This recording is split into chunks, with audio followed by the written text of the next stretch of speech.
Institute's YouTube channel. I'd like to bring this channel back because with COVID and everybody's being quarantined, we're all getting a little stir crazy, and I think it's important, it's a good opportunity, I should say, to talk about details and training. It's a good opportunity to dive into the details that we don't usually have time for. As I always say to my online students, training is very different from taking ballet class. Ballet class, to me, is a component of training. But training really has a lot to do with going into great detail about how something is executed from the inside of the body, not just externally where you're just mimicking what you see, but a full understanding of what's happening inside the body to create the external appearance. So with that, it's not just an understanding of what's happening inside, but then you have to execute it repeatedly in order to train the body to continuously doing that without having to think about it, right? So just taking ballet class and getting corrections in the ballet class doesn't necessarily mean you're training, right? I asked all of my online students to give me what were some of their aha moments when they actually got to do some detailed training. And one of the things that was mentioned was shapes of the arms. So a lot of times we talk about shoulders down, elbows up, and that's the extent of the arm, right? We think shoulder down, elbow up, but what goes beyond that? So let's think about arm rotations. We know we have leg rotations, right? Everybody knows about that. And we can talk about that in more in depth too. But arms also have rotation, and in my opinion, it's even more complicated than the legs because your arm has 3 sections, okay? So if we're gonna talk about arm in a second, let's start there. Keep the shoulders down, press the chest, right? So that's your foundation. Then we know we lift the elbow, right? So that we know that the upper arm is rotating inward actually, right? To get the elbow to stay up. Remember, lifting your elbow cannot compromise the base, the foundation that we just talked about, the chest up, shoulders down. So rotation 1, upper arm is rotating inward. Now, a lot of times you've got teachers messing with your arms and you can't quite figure it out. It's a lot of times relating to this lower piece of the arm. So we've got the elbow up and the chest is up and the shoulders are down, but then you have the lower portion of the arm that has to rotate externally.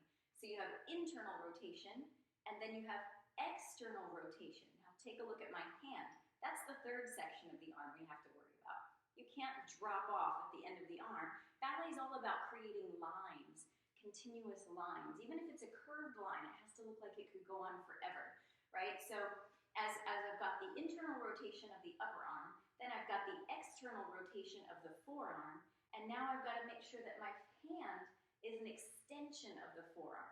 In other words, it's not going to be down here, right? So it's going to extend straight out past my forearm as if it's one continuous line, right? So another way of looking at it, keep your thumb on top. That's part of that external rotation of the lower arm, right? That continues on into your hand. So now all of a sudden you've got that smooth curve for your second position, right? So no dead hand, no bumpy lines, but a nice smooth curve. So 3 rotations of the arm. You have the internal rotation of your upper arm, followed by the external rotation of your lower arm, and then carefully thinking about how is your hand going to continue that. We could go even a step further and talk fingers and call it 4 parts. So fingers, a lot of times we hold tension in our fingers or they go a little bit crazy. So one thing I can suggest is that you take a pencil or a pen or chopsticks, something safe. If it's a pen, put the cap on it. If it's a pencil, make sure it's not sharp. But you're going to take that pen, pencil, or chopstick and you're going to put it above your middle finger and slide it under the other 3 fingers. Now make sure the other 3 fingers can reach that object, right? And then of course engage the thumb so that it's not hanging down from the rest of the hand. So you close that. So you've got this pen or pencil, and then you can hold that object while you're doing your class, and that's how you can kind of help yourself train the shapes of the fingers to not be so crazy. You might have one finger. A lot of people like to do their other fingers close in, but they only have the index finger sticking out. So you want to make sure you can train your fingers to go in the directions that they're supposed to go into. So technically speaking, you could say that there are 4 components of your arm shapes. You have your internal rotation of the upper arm, external rotation of your lower arm.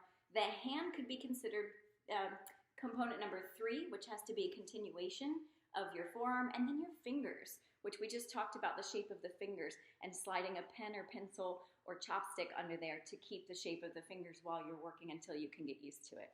So there you go, 4 components to shaping your arms and fingers while you're doing classical ballet. So this is one example of the detail that has to go into what's happening, how do we shape the body.